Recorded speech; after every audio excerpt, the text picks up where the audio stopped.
Sur la première 7h38, et si le cannabis entrait dans nos mœurs sans même que nous nous en apercevions, alors que le cannabis légal, celui qu'on appelle CBD avec moins de 1% THC, remporte un énorme succès depuis qu'il est en vente dans nos commerces, c'était tout récemment, au mois de février.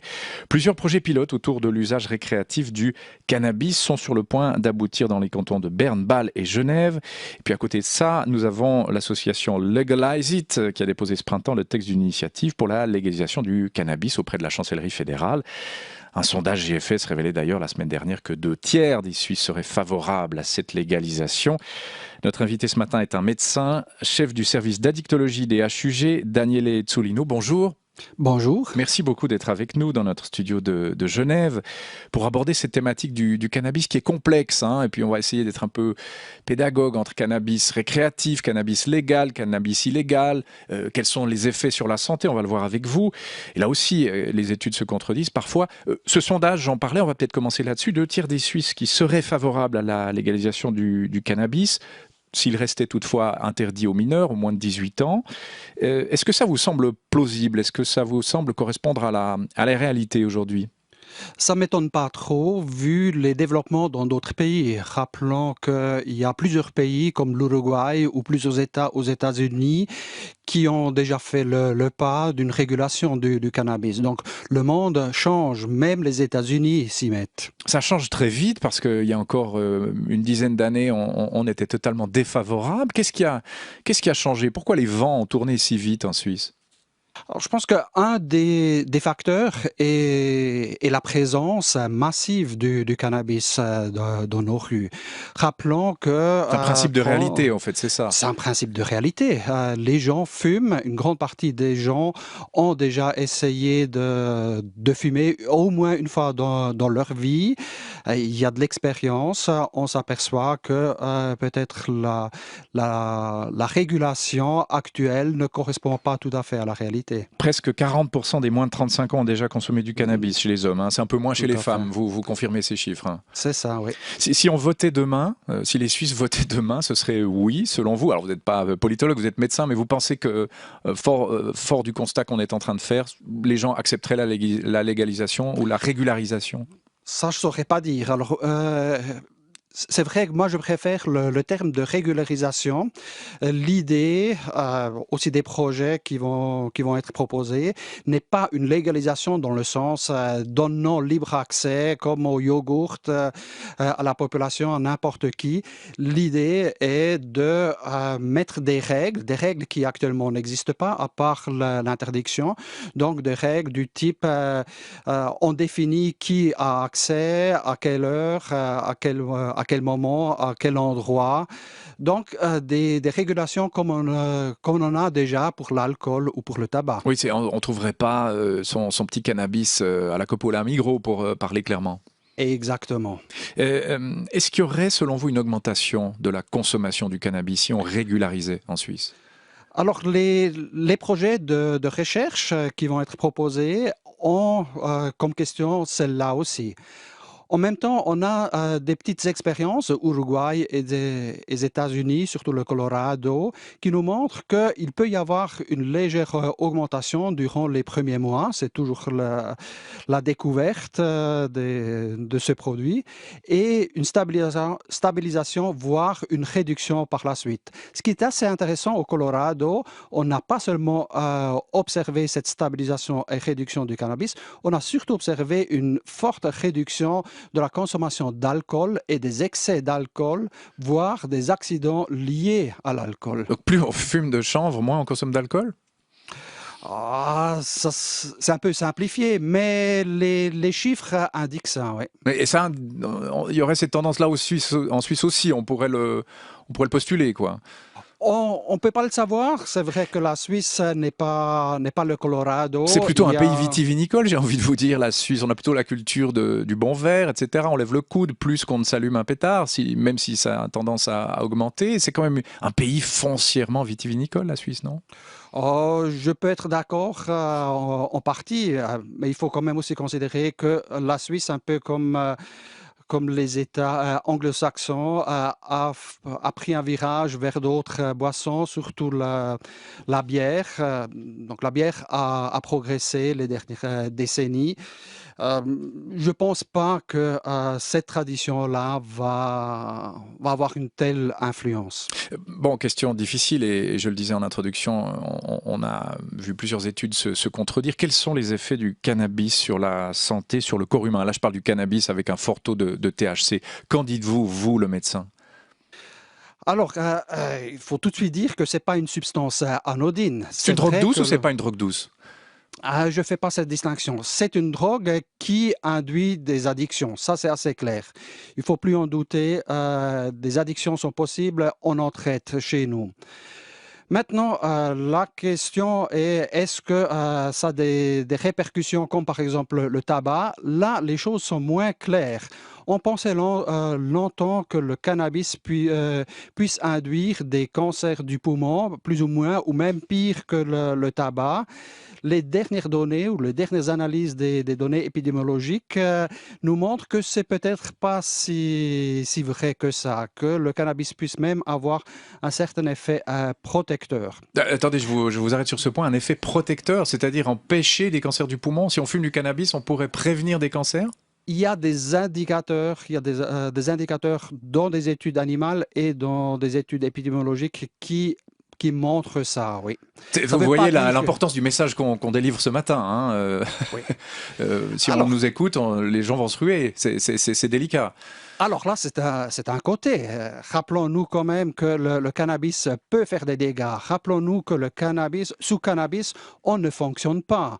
On ne pense pas droit. On a des associations relâchées. On peut avoir des hallucinations. Durant ces moments-là, on ne fonctionne pas. Si on fume durant le travail, on travaille mal, ou pas du tout.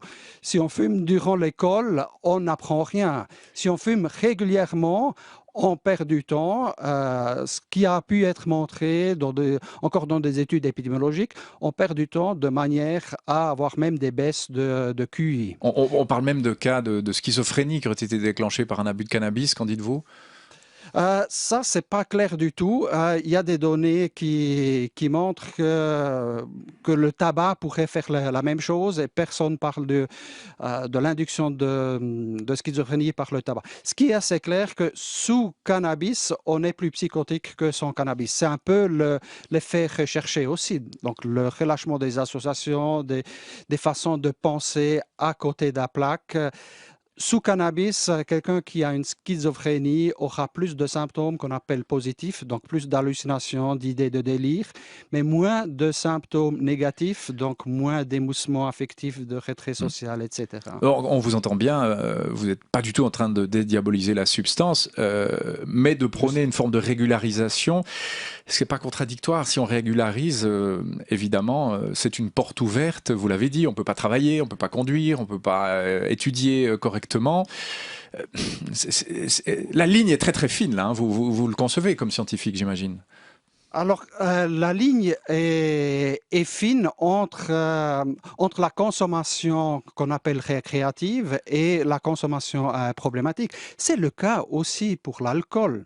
C'est Bien pas le sûr. cas pour le tabac. Toute consommation de tabac est nuisible pour la santé. La régularisation, régulation, l'idée derrière est d'avoir une emprise sur le problème.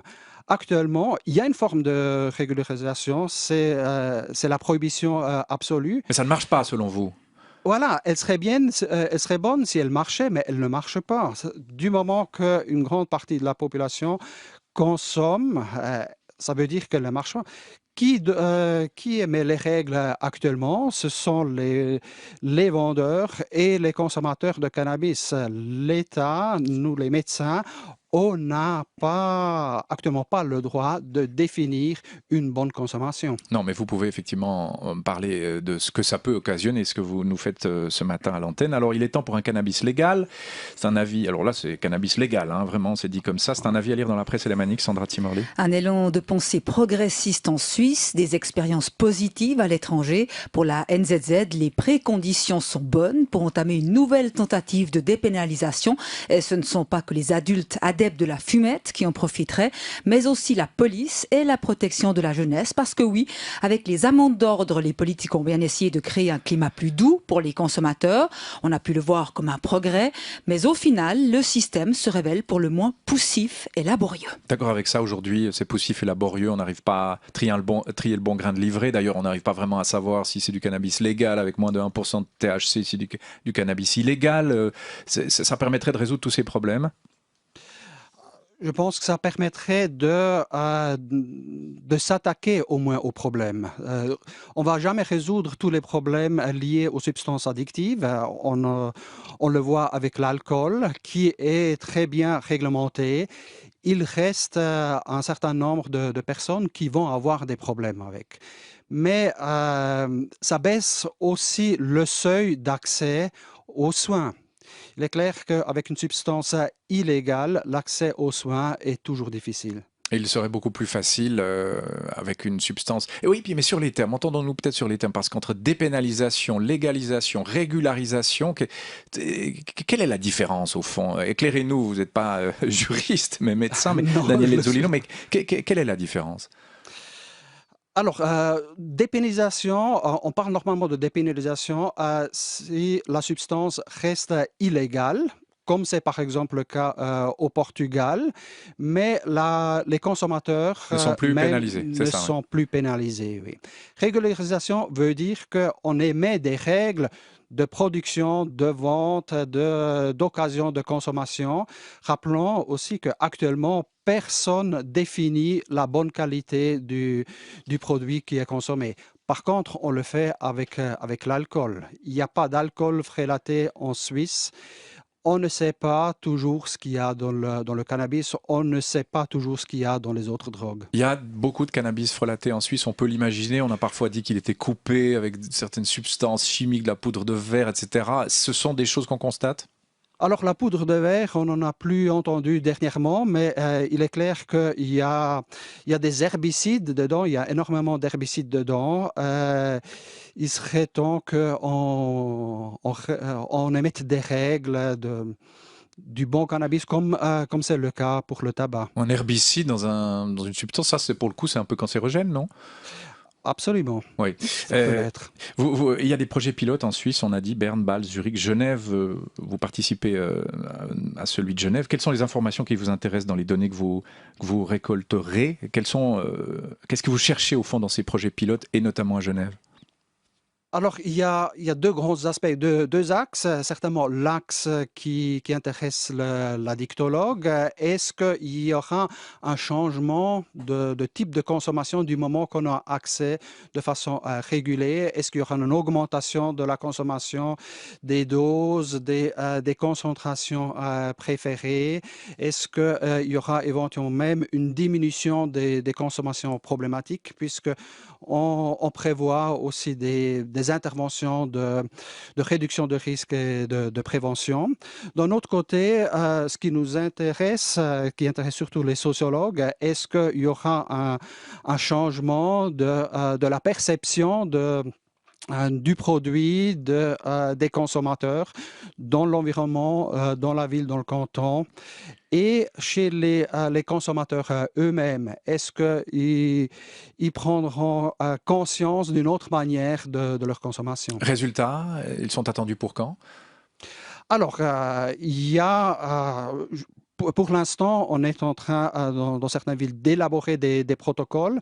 On en a déjà soumis. Berne a déjà passé la commission d'éthique et a soumis son protocole à l'OFSP. On attend les réponses. Un mot sur le cannabis légal, hein, ce fameux CBD avec moins de 1% de THC qu'on trouve dans les grandes surfaces aussi, dans les kiosques. Est-ce qu'il est vraiment si inoffensif que ça? C'est vraiment une petite consultation qu'on fait là avec vous, parce que beaucoup doivent nous écouter et en consommer. Est-ce qu'on peut prendre le volant en ayant fumé le cannabis légal? Est-ce qu'on peut mener une activité professionnelle diurne tout à fait normale? Quels sont les effets de ce produit?